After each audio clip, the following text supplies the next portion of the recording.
ಸಹಕಾರಿ ಸಂಘಕ್ಕೆ ಏನೇ ಬರಲಿ ಕಬ್ಬಿನ ಬೆಲೆ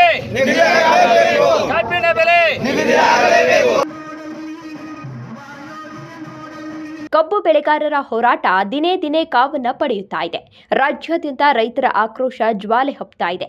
ಇತ್ತ ರಾಯಬಾಗ ತಾಲೂಕಿನ ಹಾರೋಗಿರಿಯಲ್ಲಿ ನಡೆಯುತ್ತಿರುವ ರೈತರ ಪ್ರತಿಭಟನೆಗೆ ಭಾರತೀಯ ವೈದ್ಯಕೀಯ ಸಂಘಟನೆ ಬೆಂಬಲವನ್ನು ನೀಡಿದೆ. ಕಳೆದ 7 ದಿನಗಳಿಂದಲೂ ರೈತರು ಹೋರಾಟವನ್ನು ನಡೆಸುತ್ತಿದ್ದರೂ ಯಾವೊಬ್ಬ ಅಧಿಕಾರಿಯಾಗಲಿ ಸಚಿವರಾಗಲಿ ರೈತರ ಸಮಸ್ಯೆಗೆ ದನಿಯಾಗಿಲ್ಲ. ಹಾಗಾಗಿ ಹಾರೋಗಿರಿ ಪಟ್ಟಣದ ಭಾರತೀಯ ವೈದ್ಯಕೀಯ ಸಂಘದ ವೈದ್ಯರು ರೈತರ ಹೋರಾಟಕ್ಕೆ ಸಾಥನ್ನ ನೀಡಿದ್ದಾರೆ. ಕಬ್ಬು ಬೆಳೆ ಟನ್ಗೆ ಕನಿಷ್ಠ 3,500 ರೂಪಾಯಿ ಬೆಂಬಲ ಬೆಲೆ ನಿಗದಿ ಮಾಡಬೇಕೆಂದು ಆಗ್ರಹಿಸಿದ್ದಾರೆ.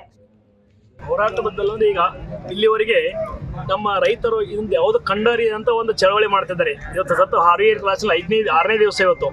ಯಾಕಂದ್ರೆ ರೈತರೆಲ್ಲರೂ ತಮ್ಮ ಎಲ್ಲ ಕೆಲಸಗಳನ್ನ ಒಂದು ಏನು ತಮ್ಮ ಮನೆ ಮಠ ನೋಡಲ್ದೆ ರೈತರಿಗೋಸ್ಕರ ಎಲ್ಲರೂ ರೈತರ ಒಳಿತರಿಗೋಸ್ಕರ ಬಂದು ರೈತ ಒಂದು ಚಳವಳಿ ಮಾಡ್ತಾರೆ. ಒಳ್ಳೆಯರಿಗೆ ಆಗುವಂಥದ್ದು ಅವ್ರಿಗೆ ಯಾವತ್ತೂ ವಂದನೆಗಳನ್ನು ಅವ್ರಿಗೆ ನಾವು ಶುಭಾಶಯ ಹೇಳಿ. ಯಾಕಂದ್ರೆ ಅವರು ತಮ್ಮ ಈಗ ಒಂದು ಹಣದ ಅಮಲಿದ್ದಾರೆ. ಅವರಿಗೆ ರೈತರ ಬದಲು ಗೊತ್ತಿಲ್ಲ, ಹೊಲ ದುಡಿದು ಗೊತ್ತಿಲ್ಲ.